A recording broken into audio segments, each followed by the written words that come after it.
தேமுதிக கவலைப்பட மாட்டான், பாமக கவலைப்பட மாட்டான், வேற யாருமே கவலைப்பட மாட்டான். கவலைப்பட ஒரே கட்சி என்பத காரணம் நாம மட்டும்தான் செதுக்கி செதுக்கி செதுக்கி இந்த மாநிலத்தை வளர்த்துருக்கோம்.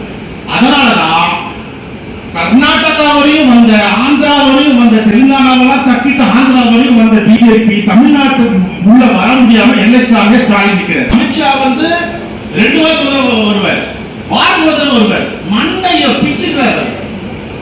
இந்த தமிழ்நாட்டில் அப்படி என்னடா பண்ணி வச்சிருக்காங்க? நான் அரசியல் சாணக்கியன், இத்தனை மாநிலத்தை மாத்திட்டேன், காங்கிரஸ் இத்தனை ஆட்சியை தூக்கிட்டேன், இவ்வளவு ஏங்க அவங்களுடைய பாஜகவுடைய தாய் கட்சின்னு சொல்லக்கூடிய சிவசேனாட்ட இருந்தே தூக்கிட்டாங்க ஆட்சியை. சிவசேனா கிட்ட இருந்து தட்டி தூக்கிட்டாங்க ஆட்சியை. அங்கேயே என் வேலை பார்த்தேன், நான் வந்து இவ்வளவு ஸ்ட்ராங்கா இருக்கேன், தமிழ்நாட்டை என்னால ஒண்ணுமே பண்ண முடியல, தலையை பிடிச்சுக்கிறாங்க. காரணம் என்னன்னா நம்மளுடைய இந்த கொள்கை, நம்மளுடைய இந்த சித்தாந்தம், திராவிட சித்தாந்தம் பார்த்து மிரண்டு. எதிரிகளை வீழ்த்தி வெற்றி பெறுவோம். ஓரணியில் தமிழ்நாடு.